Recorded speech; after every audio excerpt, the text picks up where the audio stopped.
Olá, tudo bem?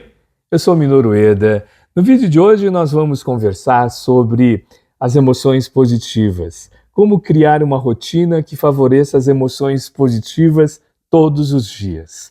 Esse tema nasceu porque há um tempo atrás eu encontrei alguns amigos do século passado, uns amigos que estudaram comigo lá no primário, antigo, vou clicar a tecla SAP, para quem é desse século, no ensino médio, não, no ensino fundamental 1.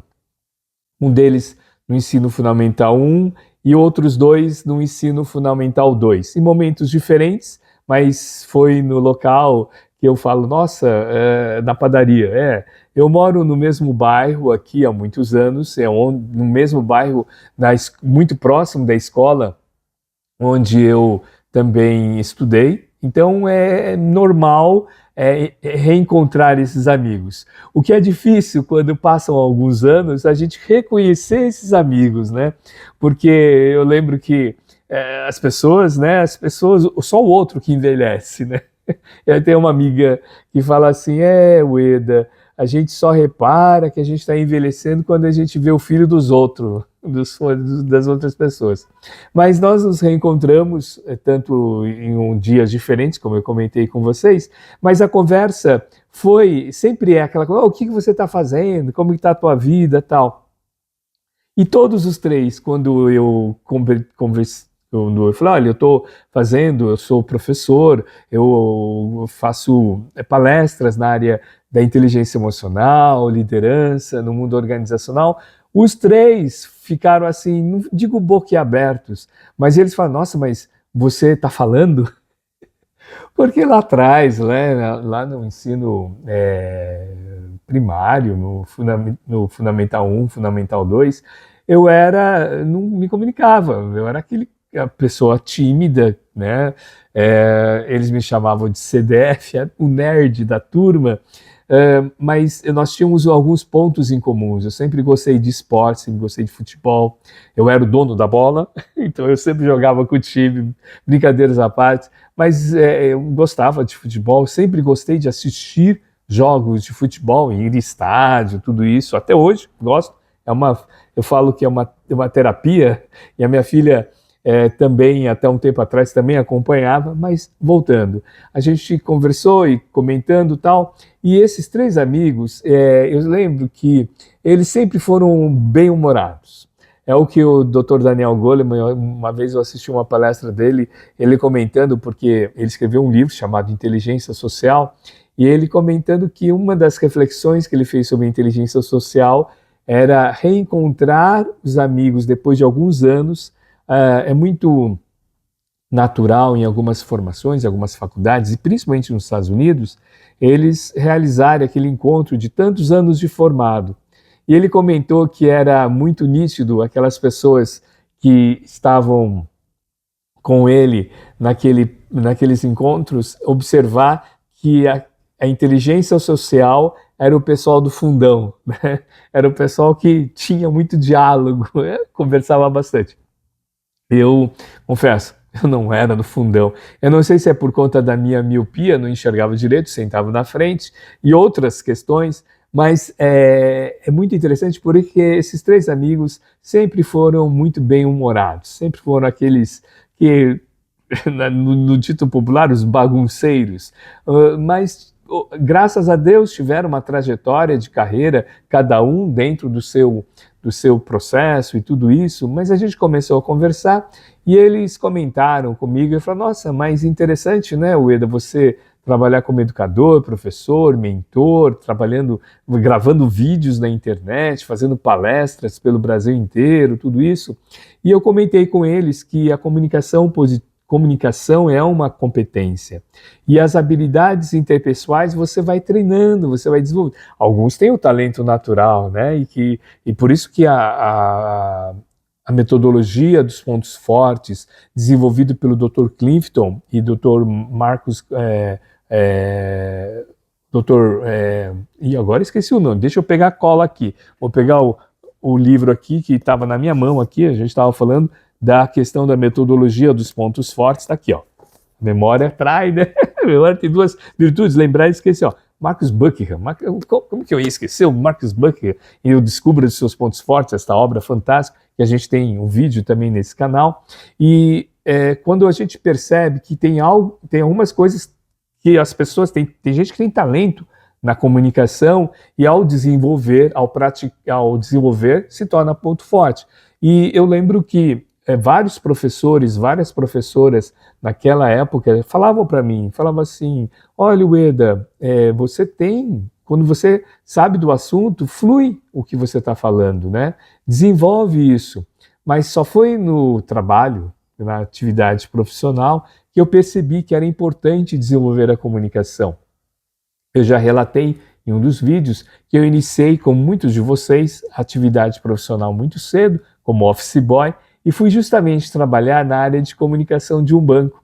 Por que eu estou relatando isso? Porque a gente começou a conversar com esses 3 amigos e a gente foi conectando, né, as nossas emoções. Por isso que a conversa, o diálogo, quando você tem um diálogo onde a pessoa também está escutando e você está escutando a outra pessoa, você faz perguntas para conhecer um pouco mais onde que é a trajetória e não ficar aquele processo, eu também, ficar naquela competição, mas você ser um arqueólogo, você ser, sabe, curioso, né, em relação ao que foi acontecendo. E eles ficaram, os 3, né, nos encontros, ficaram muito admirados com a trajetória, principalmente no processo de comunicação.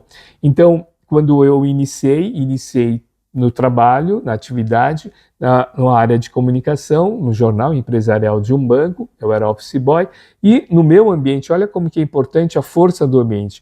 No meu ambiente tinham pessoas, todos universitários, até alguns formados, e uma boa parte na área de comunicação, jornalismo, publicidade, né? E todos eles sempre como companheiro os livros. E eu, como sempre gostei muito de esporte, meus companheiros, lá daquela época, Revista Placar, Gazeta Esportiva, né? Meu diálogo, minha conversa era sobre futebol. Mas dentro desses aspectos do chá, competência, conhecimento, habilidade e atitude, e o impacto do ambiente, por isso que na programação neurolinguística, quando a gente trabalha o processo principalmente de mudanças, a gente traz os níveis neurológicos. Os níveis neurológicos que são estudados pela programação neurolinguística, pelo professor Batson, se eu não me engano, se você lembrar também, pode falar aqui se eu falei o nome correto. E os níveis neurológicos, a base é o ambiente. Então, o que influencia no seu processo, por exemplo, de mudança. Então, você tem lá o primeiro ambiente, depois comportamento, depois as suas competências, suas crenças e valores, né? Tudo isso vai gerando um processo de mudança.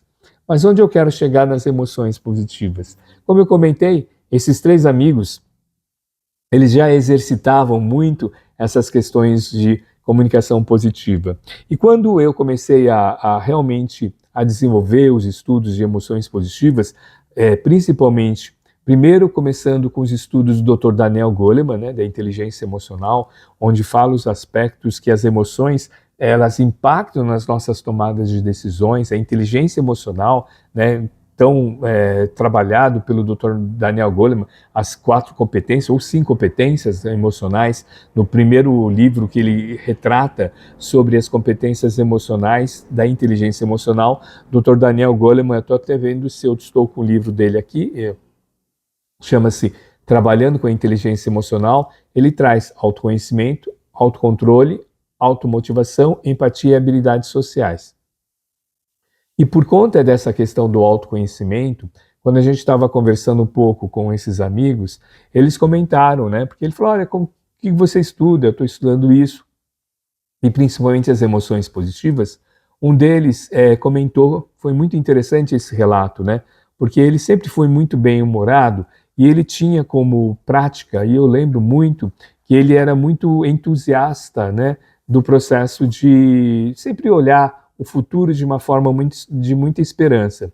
E esse amigo, de todos aqueles que a gente fazia muito trabalho de escola, né? Não sei se na sua época tinha, mas na nossa época tinha muitos trabalhos de escola, então a gente reunia, e era muito difícil ter as enciclopédias, né? Era muita coisa na biblioteca. muita coisa na biblioteca. E muitas vezes na escola estadual nós não tínhamos muitas bibliotecas.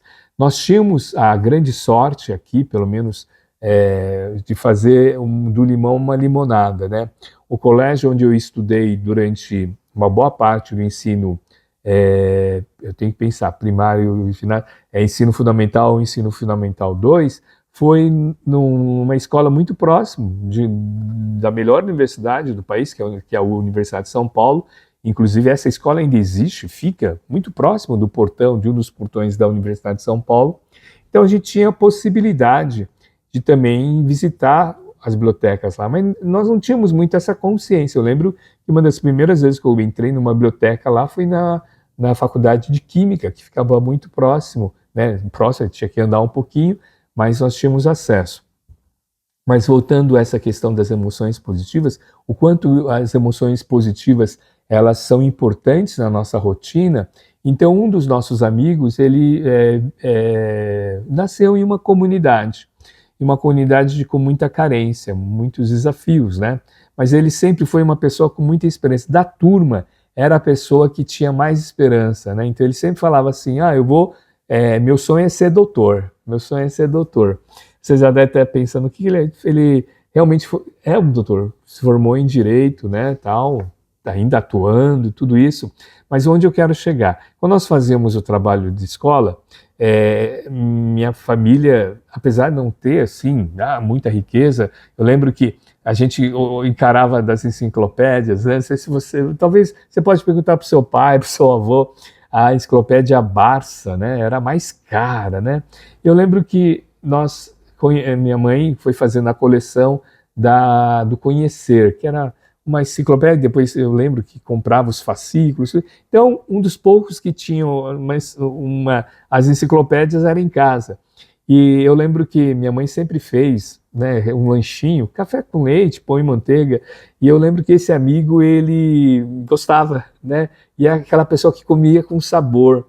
Isso foi um grande exemplo para a gente. Eu sempre relato para minha filha que é muito importante a gente observar e valorizar. Por isso que a gratidão, ela é uma das emoções importantes. E ele sempre agradecia. E a gente foi comentar, então, especificamente com esse amigo, eu fui conversando um pouco com ele sobre essa questão das emoções positivas, e ele começou muito cedo a sua vida de carreira matrimonial, né? Então ele já é avô. E ele comentou que com a netinha dele, ele falou assim, e é engraçado, né? Porque ele falou assim, eu lembrei, Ueda, do que sua mãe sempre falava, né? De sempre sair da mesa agradecendo, né? E ele aprendeu, ele não é de descendência japonesa, mas ele falou assim, eu lembro aquela palavra, como que era? Gotso. O japonês ele fala gotso-sama, né? Quando termina a alimentação, ou seja, eu agradeço a alimentação, né? Gotso-sama, eu estou satisfeito com essa alimentação, eu agradeço. Então ele falou que ele tem feito muito isso com a neta, né? Ele fez com os filhos e agora com a neta. Sempre agradeça a sua alimentação, né? Várias culturas trabalham com isso. Eu tenho amigos de outras culturas que também trabalham com isso, e nem precisa ser culturas, pessoas que, né, de repente têm esse ensinamento com os pais, ou a partir de uma religião, ou a partir de uma filosofia de vida. Então, quando a gente traz esses recortes das emoções positivas, e o quanto é muito importante, eu já agradeço por você se inscrever no nosso canal. Então, essa questão das emoções positivas, quando a doutora Bárbara Frederickson trabalha, então eu até quero compartilhar com vocês as 10 emoções que é trabalhado no livro Positividade: alegria, orgulho, gratidão, admiração, serenidade, diversão, interesse, inspiração, esperança e amor. Esses aspectos, eles são muito importantes. Me dê uma licença só para tomar um pouquinho de água. Sempre é muito importante hidratar. Uma das questões mais importantes, se você é professora, no dia a dia, independente, sempre é bom hidratar a nossa voz, principalmente nesse período que muitas vezes está muito quente. Tá. Bom, voltando. E dessas 10 emoções positivas, elas são um elenco desse processo.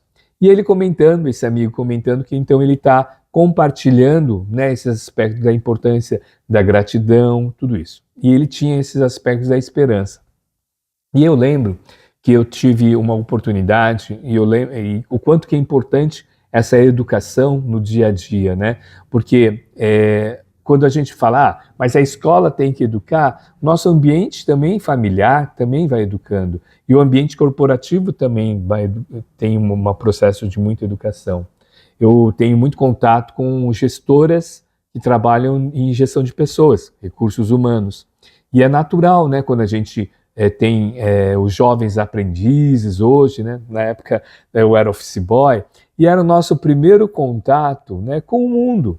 Eu lembro que eu sempre relato isso dos meus mentorados e na sala de aula também, que nós temos 2 momentos que a gente aprende a escutatória, né? Escutatória, esse termo tão bem trabalhado pelo autor, poeta, cronista, cientista, professor teólogo, professor Rubem Alves. O Rubem Alves falava isso, né? O Rubem Alves falava, olha, todo mundo cria cursos de oratória. Se ele criasse um curso de escutatória, provavelmente não teria muito cliente, muito aluno. Mas a gente aprende a escutar em 2 momentos. Quando a gente começa a trabalhar na atividade profissional e quando a gente casa. Quando começa a conviver com outra pessoa do mesmo, né, com um companheiro ou com uma companheira no mesmo ambiente, a gente aprende a escutar, tem que aprender a escutar. Mas a escutatória dentro desse processo, por isso que esse meu amigo, ele sempre foi um cara, né, de muita escuta, e ele utiliza esse talento, né, no direito, na advocacia. E ele falou assim, olha, hoje eu escuto coisas assim, que muitas vezes os meus clientes, eles falam e não percebem, né, que as soluções estão naquelas documentações e tudo isso. Voltando então, o quanto que é importante as nossas emoções a gente praticar na nossa rotina.